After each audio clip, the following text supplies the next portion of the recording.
Hello, healers!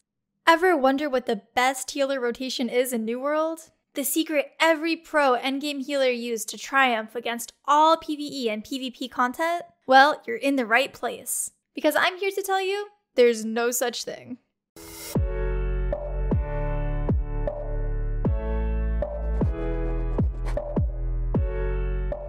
Welcome, healers, to the first episode of my new Healer 101 series, where you'll learn everything it takes to go from being an alright healer to an amazing one. As a veteran healer in many major MMORPG titles, I'm excited to share my healer tips and break down healer fundamentals so that it's easier to understand and start practicing. Today, we're going to focus on healer cooldowns and skill usage, which is one of the most important things you can learn. I also stream live on Twitch if you guys want to chat and see me put this information into practice. I'll leave a link for that below. Cooldown management as a healer is key to ensuring you keep your party alive. I've had quite a few people ask me how rotations work as a healer in New World, and I'm here to say that like in other MMORPG titles, you don't actually have a set rotation as a healer. However, in New World, you only have a total of 6 skills to manage. And while that is less to keep track of, it means that every skill you use is extremely valuable to a fight. If you're in a high damage situation, the last thing you want to do is throw every heal you have and be left with nothing. Or worse, be stuck spamming your single target heal until you run out of mana. This will almost always result in a death, as you have to wait 15 to 30 seconds for another AoE heal. This includes skills such as Orb of Protection and Splash of Light to keep up your group, forcing you to decide which teammate gets your single target heal and which one dies. Without utilizing the tips I'm about to show you, you can easily get stuck in these types of situations. Also, if you haven't already, make sure you change your settings so that you can see all of your skills and cooldowns at the same time. To do this, go to Settings, then Gameplay, then turn Always Show Weapons on.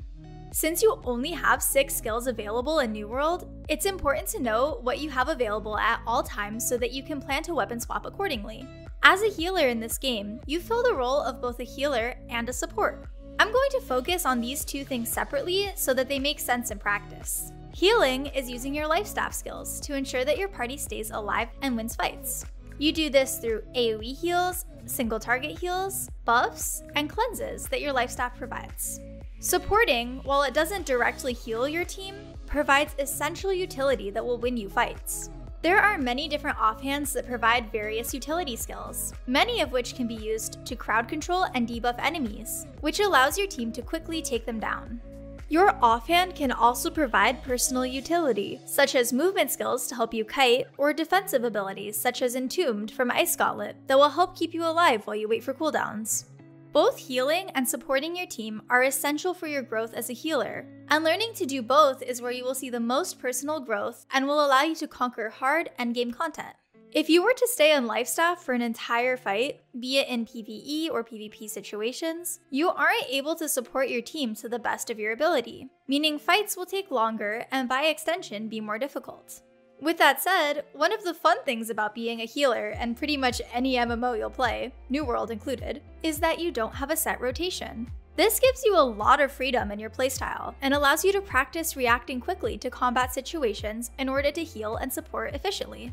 The best advice I can give you new healers when looking to optimize which skills to use at certain times is to spread your skills out and resist that innate urge to panic and throw all your skills out at once. For my Lifestaff healing skills, I often run Beacon and Sacred Ground, which are both long cooldown AoE healing skills, along with a single target heal such as Divine or Light's Embrace. Since I take 2 longer cooldown skills, in high damage fights I make sure to spread them out so that I almost always have one available for when my team takes group-wide damage. In this way, I'm able to do most of my healing through AoEs, and I can save my single target heal for when my targets drop roughly below 50% health. For the sake of cooldowns as well, I highly recommend taking the passive in the Lifestaff healing tree, Revitalize, as every light attack you do reduces your cooldowns by 5%. Intensify is also extremely useful as every heavy attack you do increases your healing by 10%, stacking up to 3 times. I bring these passives up because while light and heavy attacks don't have a cooldown, they should definitely be weaved into your rotation on your off time to both lower the time remaining on high cooldown skills and to give yourself a heal buff before casting for higher healing output. When using your offhand skills, regardless of which offhand you prefer using, be sure to space your crowd control skills if you use multiple ones, especially in PvP situations. Use any movement skills you might have either to get closer to an injured teammate or to get yourself out of a dangerous position. Otherwise, you should be saving these skills for these types of situations in order to make the most out of them.